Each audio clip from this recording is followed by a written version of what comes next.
2018 was rough. And all of this happening while I believe we were serving the Lord wholeheartedly. It was a rough year. Then my other son started getting into issues in school. It almost seemed like the great year that we had in 2017 was overshadowed by the year of 2018, full of hiccups, right?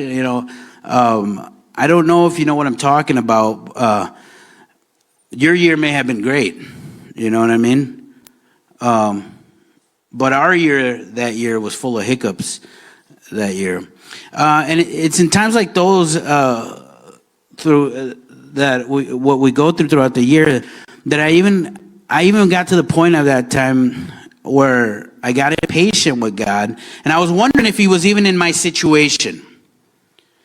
I was wondering, mind you, I was already knee deep in church, and I was really wondering if God was really involved in my situation.